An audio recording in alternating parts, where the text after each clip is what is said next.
ADPKD 환자의 평균 수명에 대한 보고가 분리되어서 조사된 적은 없습니다.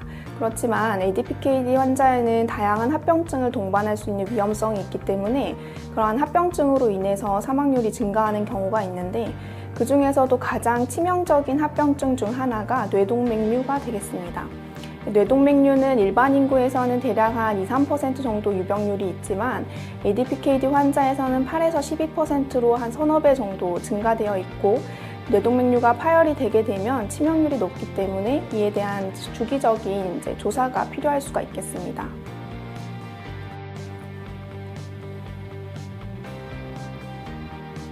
뇌동맥류는 일반적으로 머릿속의 시한폭탄이라고 이야기하기도 하는데요. 평소에는 증상이 없다가 갑작스럽게 파열이 발생을 하게 되면 굉장히 치명률이 높기 때문에 위험할 수가 있습니다.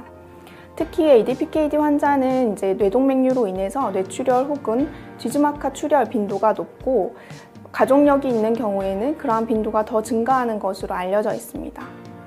뇌동맥류 파열은 기존에 고혈압이 있거나 혹은 콩팥 기능에 따라서 큰 차이가 없고, 특히나 ADPKD 환자에서는 좀 더 젊은 나이에 발병할 수 있다는 게 굉장히 중요한데요. 주로는 중간 뇌동맥에 흔하게 발생을 하게 되고, 대략 한 30% 환자가 다발성으로 발생한다는 특징이 있습니다. 그렇기 때문에 특히 가족력이 있는 경우에는 정기적인 뇌동맥류 선별 검사를 하는 것을 권고하고 있습니다.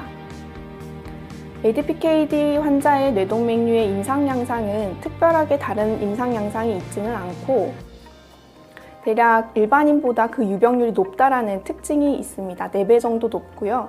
유병률이 대개 가족력이 있는 경우와 없는 경우가 좀 달라지는데, 가족력이 있는 경우에는 18에서 22%까지 증가하고, 가족력이 없는 경우라 하더라도 대략 한 8에서 12% 정도 유병률이 있다고 알려져 있습니다. 이것은 일반인에 비해서 한 4배 정도 높은 수치가 되겠고, 특히 선별 검사를 통해서 파열이 되지 않은 뇌동맥류가 발병하는 그런 연령이 일반적으로는 50대 전후라고 본다면, ADPKD 환자에선 40대 전후로 좀 10년 정도 일찍 발병하는 것으로 알려져 있는데, 이것은 결국엔 혈관의 벽이 굉장히 얇고 벽이 튼튼하지 못해서 생기는 병의 질병과 그리고 ADPKD 환자의 특정 질병에 대한 것과 같이 연관이 있을 수 있습니다.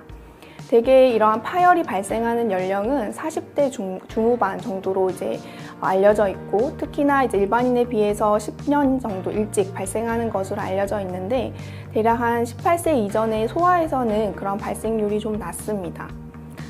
선별 검사가 필요한 경우는 가장 중요한 거는 직계 가족 혹은 가족력에 뇌동맥류 혹은 지주막하 출혈의 이력이 있는 경우에는 반드시 선별 검사를 하는 것을 고려를 할 수가 있겠고, 그 외에도 혈력학적으로 불안정성이 유발될 수 있는 중요한 수술을 앞두고 있는 경우에도 뇌동맥류에 대한 선별 검사가 필요할 수 있습니다. 또한 뇌동맥류 파열로 갑작스러운 의식 소실이 발생한 경우 당연히 이러한 검사를 해야겠고, 이러한 동맥류 파열로 인해서 의식 상실이 발생할 수 있는 위험성이 있는 고위험 직업군, 특히나 이런 항공사에 근무하는 경우라든지 버스 운전사 같은 그런 경우에 있는 직업이 있을 때는 선별 검사를 하는 것이 필요할 수가 있겠고, 항응고제 사용이 필요한 경우 역시 선별 검사를 하는 것이 도움이 될 수 있습니다.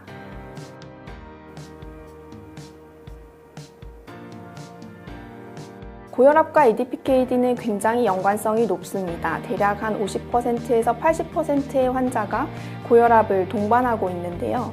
일반적으로 30대에 이미 고혈압을 가지고 있는 경우가 상당히 많고, 고혈압은 콩팥의 비대 속도를 높이고 콩팥 혈관의 저항과 단백뇨를 증가시킬 수 있기 때문에 항고혈압 치료와 함께 저염식, 그리고 금주, 금연, 적절한 운동 등의 생활습관 개선이 필요합니다.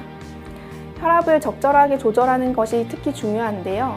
평균 발병 연령이 30대 정도 되고, 일반인의 발병 연령보다 이 역시 굉장히 낮기 때문에 일찍부터 조기적으로 확인하고 조절하는 것이 굉장히 중요하며, 60%에서 환자에서는 신장 기능이 정상임에도 불구하고 고혈압이 발생할 수 있기 때문에 ADPKD가 있다는 환자에서는 특히 일찍부터 확인하는 게 필요합니다.